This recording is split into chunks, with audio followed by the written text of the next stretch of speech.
Hello students, I am अनुराग। आज अपन micro economics का बहुत इंपॉर्टेंट टॉपिक जो है वो डिस्कस करने वाले हैं एंड दैट इज डिमांड। तो देखिए, इस टॉपिक के अंदर बहुत सारे कॉन्सेप्ट जो है आप डिस्कस करेंगे और ये माइक्रो का बहुत इंपॉर्टेंट टॉपिक है। तो पूरी इन डेप्थ स्टडी जो है वो अपन इस चैप्टर की करेंगे।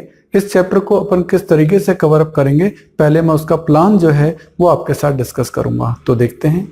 तो देखिए, इस चैप्टर में सबसे पहले तो मैं आपको ये बताऊंगा कि एलिमेंट ऑफ डिमांड क्या होते हैं। इनके 4-5 फीचर होते हैं कि कोई डिजायर होना चाहिए, गिवन टाइम होना चाहिए, गिवन प्राइस होनी चाहिए, गिवन क्वांटिटी होनी चाहिए, कैपेसिटी टू परचेज होनी चाहिए। वो सब अपन यहाँ डिस्कस करेंगे। देन आपका आएगा लेवल ऑफ डिमांड कि डिमांड कितने टाइप की होती है।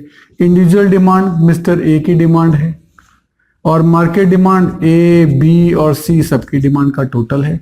तो इनकी डेफिनेशंस क्या होती हैं वो अपन डिस्कस करेंगे। डिमांड शेड्यूल कि सर इनको टेबुलर प्रेजेंटेशन देनी है, वही इंडिविजुअल डिमांड के लिए होगा तो आपका इंडिविजुअल डिमांड शेड्यूल हो जाएगा और मार्केट के लिए होगा तो मार्केट। ठीक है, ये टेबुलर प्रेजेंटेशन होती है डेटा की, टेबुलर प्रेजेंटेशन।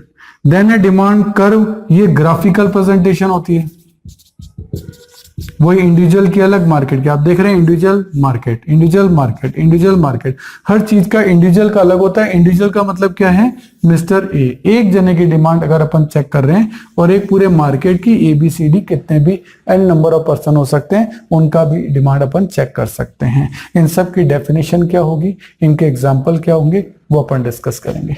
ठीक है, तो 1 2 3 4 देन 5 पॉइंट आपका आएगा डिटर्मिनेंट्स ऑफ इंडिविजुअल डिमांड। एक इंडिविजुअल डिमांड जो है एक जने की मिस्टर ए की, ऐसे कौन कौन से फैक्टर होते हैं जो कि इनकी डिमांड पे फर्क डालते हैं।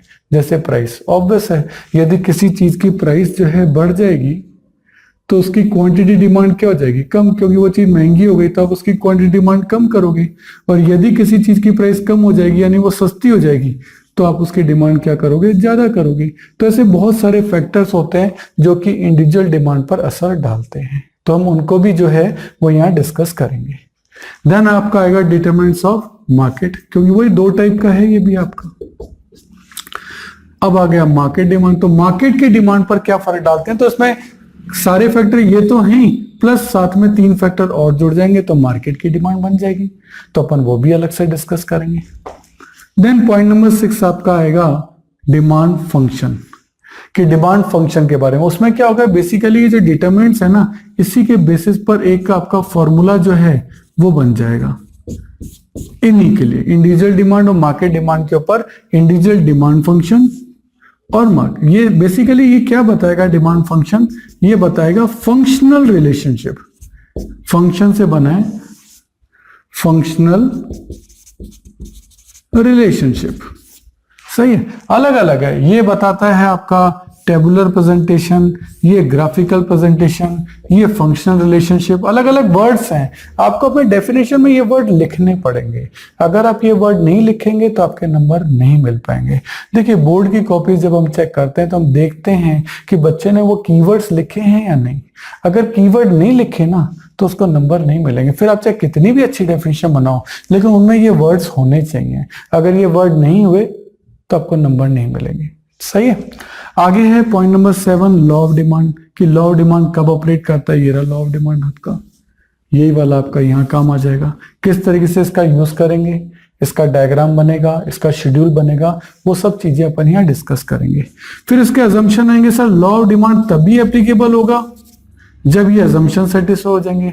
अगर अजम्पशन सेटिस्फाई होंगे तो ही लॉ ऑफ डिमांड एप्लीकेबल होगा, कि अदर गुड्स के प्राइसेस चेंज नहीं होने चाहिए, इनकम का लेवल चेंज नहीं होना चाहिए, इसके अलावा फैशन चेंज नहीं होना चाहिए, गवर्नमेंट की पॉलिसी चेंज नहीं होनी चाहिए। सबके बारे में डिटेल डिस्कशन अपन को यहाँ मिलेगा। देन हम कहेंगे सर ये वाला जो लॉ ऑफ डिमांड है ये क्यों ऑपरेट होता है। ये वेरी वेरी इंपॉर्टेंट क्वेश्चन है, इसके बारे में हम डिटेल डिस्कशन करेंगे। एग्जाम में कई बार आया और ये बेसिक रूल है पूरी इकोनॉमिक्स का, कि डिमांड का रूल एप्लीकेबल क्यों होता है, ये भी अपन देखेंगे, सही है। देन आएगा सर ये लॉ ऑफ डिमांड तो बन गया, लेकिन क्या इसके कुछ एक्सेप्शन है। Yes, there are some exceptions. उन एक्सेप्शन पे अपन बात करेंगे। ये वो चीजें होंगी जिन पे लॉ ऑफ डिमांड ऑपरेट नहीं होगा। उस पर लॉ ऑफ डिमांड चीजें नहीं चलती कि सर प्राइस बढ़ गई है तो डिमांड कम होगी। ऐसा मेडिसिन में कैसे होगा? लाइफ सेविंग मेडिसिन है, महंगी मिल रही है तो क्या आप नहीं खरीदोगे? फिर मर के करोगे भी क्या? तो सीधी सी बात है, वहां लॉ ऑफ डिमांड एप्लीकेबल नहीं होता है।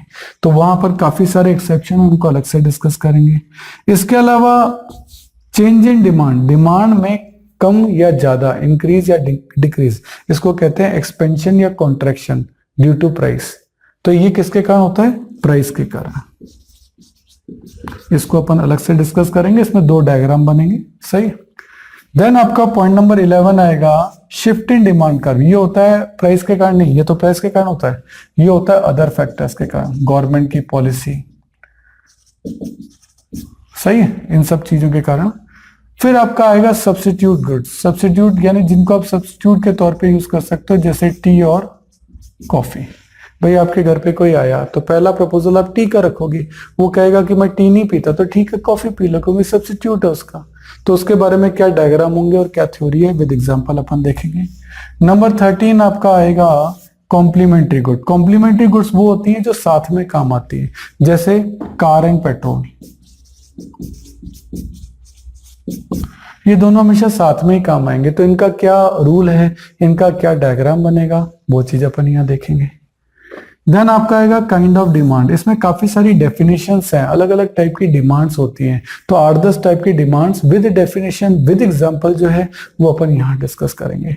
तो अब देख रहे हैं कि ये पूरा रोड मैप है कि इस चैप्टर में अपन किस तरीके से एंटर होंगे, क्या क्या चीजें पढ़ेंगे। ये सब चीजें मैंने नोट्स में लिख दी हैं, ठीक है। वीडियो के साथ आपकी PDF फाइल है, आप उसे डाउनलोड कर लें, ठीक है। उसका प्रिंट आउट निकाल के अपने सामने रखें। देन आप मेरा पूरा वीडियो जो है नोट्स का मैं बनाऊंगा, उसमें आप उसके साथ साथ चलें, अंडरलाइन करें, कोई अच्छी चीज है उसमें लिखें, कोई अच्छा एग्जांपल है उनको लिखें और उस चीज को कंटिन्यू करें, ठीक है। तो अब आगे के वीडियोस में जो है वो अपन नोट्स में इसका पूरा डिस्कशन जो है वो करेंगे, ठीक है। तो आगे चलते हैं। अगर आपको मेरे वीडियोस पसंद आ रहे हैं तो देखिए एक लाइक, शेयर और सब्सक्राइब तो बनता है, तो मेरी खुशी के लिए एक लाइक तो कर दीजिए।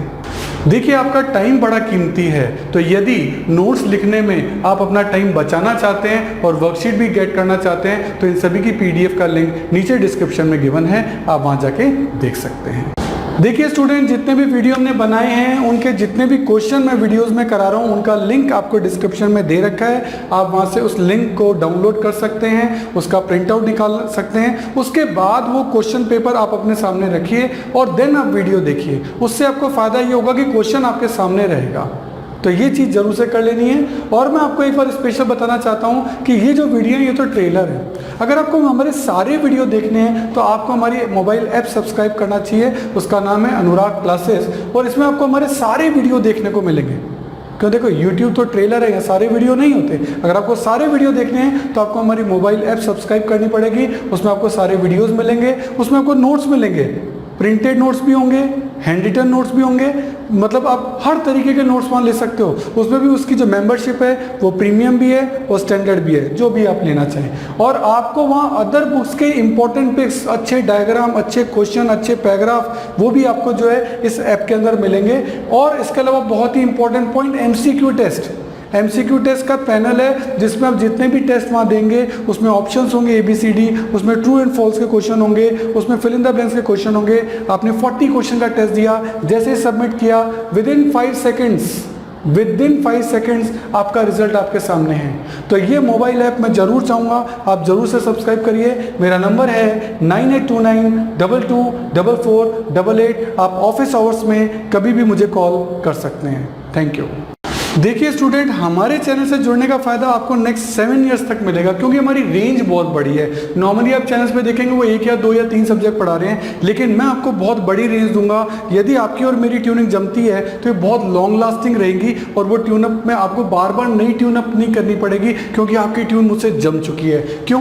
क्योंकि मैं आपको बता रहा हूँ कि मैं 11th में आपकी अकाउंट्स, स्टेट्स और माइक्रो इकोनॉमिक्स लूंगा, 12th में मैं आपकी अकाउंट्स, मैक्रो और इंडियन इको लूंगा, BCom के अंदर मैं आपकी corporate accounting, advance accounting, costing, financial management, budgeting, income tax etcetera, जो भी आपके जिस भी नाम से ग्रेजुएशन के अंदर ये कोर्स होंगे, इन सब के वीडियो हमने ऑलरेडी बना रखे हैं। मोबाइल ऐप आपकी बना रखी है, तो आपको बहुत सारी फैसिलिटीज हम देने जा रहे हैं। इसके अलावा CA, CS और CMA कि फाउंडेशन और इंटर कोर्सेज में जितने भी प्रैक्टिकल हैं या इकोनॉमिक्स से रिलेटेड टॉपिक हैं, उन सब के वीडियो आपके तैयार मिलेंगे। पूरा स्टडी मटेरियल, पूरा नोट, सब चीज़ A to Z आपको रेडी मिलेगी। और इसके अलावा मास्टर्स अगर आप कर रहे हैं उसमें भी QT है या मैनेजरियल इकोनॉमिक्स है, डायरेक्ट टैक्स है। QT का मतलब क्वांटिटेटिव टेक्निक्स, डायरेक्ट टैक्स है, इनडायरेक्ट टैक्स है, एडवांस टैक्स है, यानी पूरी कंप्लीट प्रैक्टिकल जितने भी न्यूमेरिकल सब्जेक्ट होते हैं सब आपको हमारे चैनल पे और हमारे मोबाइल ऐप पे मिलेंगे, जो कि आपको नॉर्मली बाकी चैनल्स पे नहीं मिलते हैं। हर साल आपको नए चैनल पे शिफ्ट होना पड़ता है और यहाँ आपको एक ही चैनल पे कंप्लीट सॉल्यूशन मिलेगा।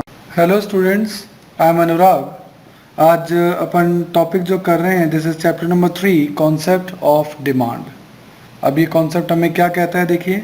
सबसे पहले तो डिमांड किसको कहते हैं। जैसे मैं एक एरोप्लेन खरीदना चाहता हूँ, अब एरोप्लेन खरीदना मेरी इच्छा तो है लेकिन मेरी कैपेसिटी में नहीं है। तो यहाँ क्या कि आपके पास सफिशिएंट रिसोर्सेज भी होने चाहिए उस डिमांड को करने के लिए।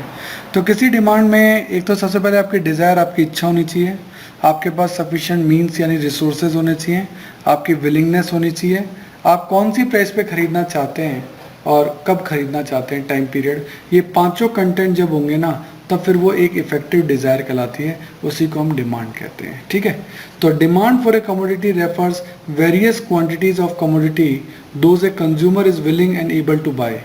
वो खरीदना चाहता है एट वेरियस प्राइसेस, जो प्राइसेस हैं at particular period of time. सही है। जैसे मैं आपको एक एग्जांपल देता हूँ। 5 रुपये की प्राइस पर आप डिमांड करते हैं 1 की। यदि प्राइस गिरकर 4 हो जाती है तो आप डिमांड करते हैं 2 की, और ऐसे ही आपकी प्राइस गिरकर 3 हो जाए तो आप डिमांड करते हैं 3 की। तो जैसे जैसे प्राइस कम होती जाती है आपकी डिमांड बढ़ती जाती है। तो यहाँ गिवन प्राइसेस भी हैं, है ना, और डिफरेंट क्वांटिटी डिमांडेड भी यहाँ लिखा है ना। Various quantities of commodity those a consumer is willing and able to buy. Various quantities, ये वेरियस क्वांटिटीज हो गई, वेरियस प्राइसेस हो गई, एक गिवन पीरियड ऑफ टाइम पे खरीदेंगे। तो ये आपकी क्या कहलाती है, डिमांड। ओके, तो डिमांड में ये 5 कंटेंट होने जरूरी हैं।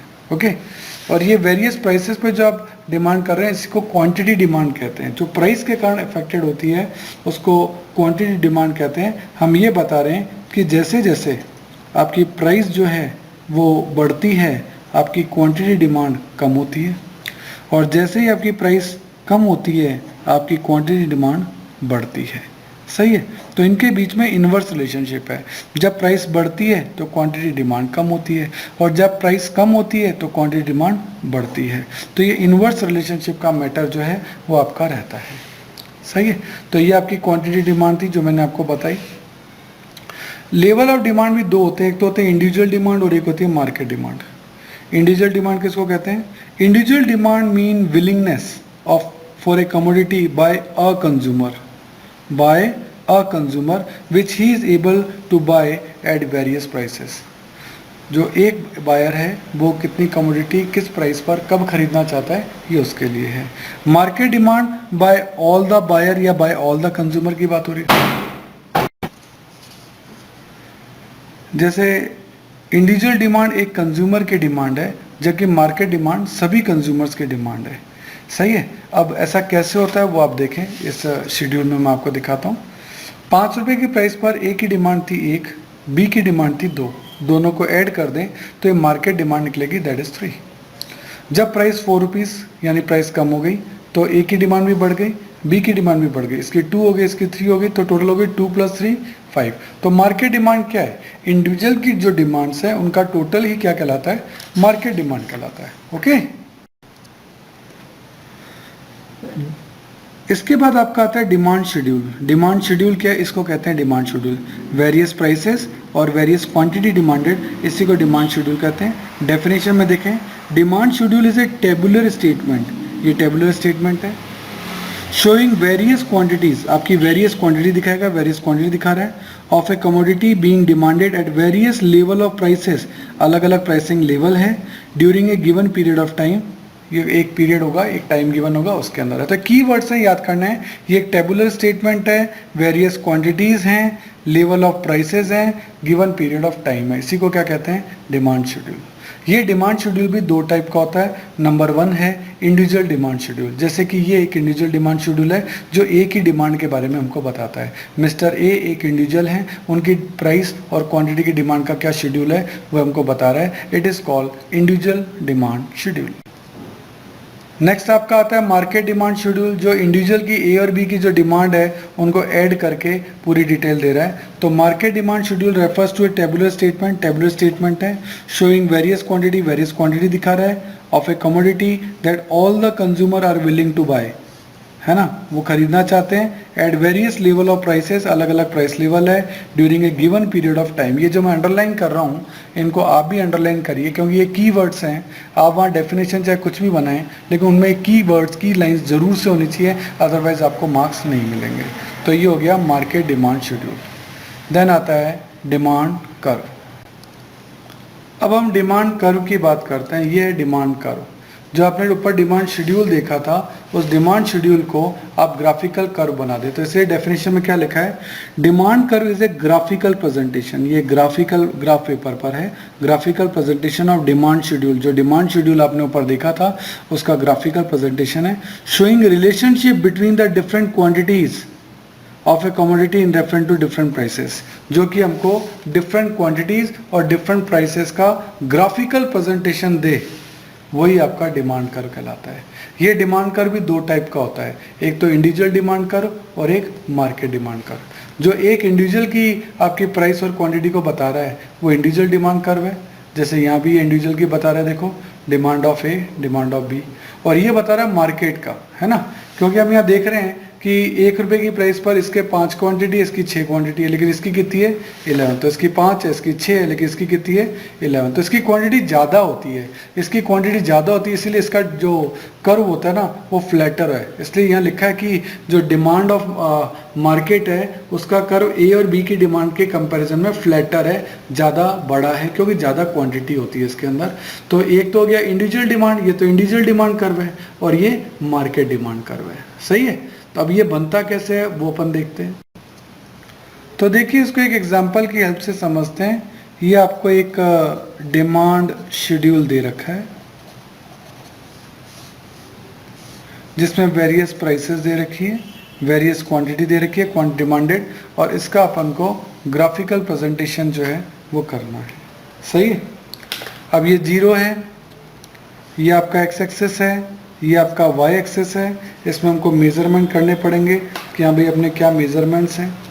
तो एक्स एक्सिस पे क्या है, देखें एक्स एक्सिस पे आपको कह रहा है यहाँ 1 2 3 4 एंड 5, और यहाँ भी आपको दे रखा है 1 2 3 4 एंड 5, ये आपको दे रखा है। अब इस पर हम कर्व जो है बनाते हैं। हमें ये पता है 5 रुपये की प्राइस पर क्वांटिटी डिमांडेड है 1, तो ये 5 रुपये की प्राइसेस है, इस पर क्वांटिटी डिमांडेड है 1, ठीक है ना। 4 रुपये की प्राइसेस पर है 2, ये 4 रुपये की प्राइसेस है, ये प्राइस है, और ये क्या है क्वांटिटी है। तो 4 रुपये की प्राइसेस पर है 2, 3 रुपये की प्राइसेस पर है 3, 2 रुपये की प्राइसेस पर है 4, और 1 रुपये की प्राइसेस पे है 5। इस तरीके से ये आपका प्राइस और क्वांटिटी इन दोनों का रिलेशनशिप जो है वो आपने बनाया। अब ये जो पॉइंट्स बने आपके A B C D E, तो इन सभी पॉइंट्स को आप ऐड कर दीजिए। ये आपका क्या बन गया, डिमांड कर्व। सही है। तो ये हमें बता रहा है कि जैसे जैसे प्राइस कम होती जा रही है वैसे वैसे क्वांटिटी बढ़ रही है। सही है। प्राइस कम हो रही है, पहले 5 था तो ये 1 था, ये 4 हुआ तो ये 2 हो गया, ये 3 हुआ तो ये 3 हो गया, ये 2 हुआ तो ये 4 हो गया, ये 1 हुआ तो ये 5 हो गया। देन आगे आपको दे रखा है इंडिविजुअल डिमांड और मार्केट डिमांड में क्या फ़र्क है। तो ये तो आपने जस्ट डिटेल में देख लिया। अब अपन चलते हैं। Market demand curve is flatter. ये फ्लैटर होता है, वो अपन को पता है कि ये फ्लैटर क्यों होता है, ड्यू टू मोर क्वांटिटी। इसमें क्वांटिटी ज़्यादा होती है, ये बात अपन यहाँ देख चुके हैं। यहाँ 5 क्वांटिटी थी, यहाँ 6 क्वांटिटी थी, यहाँ क्वांटिटी बढ़कर कितनी हो गई 11, इसीलिए ये कर्व जो है वो फ्लैटर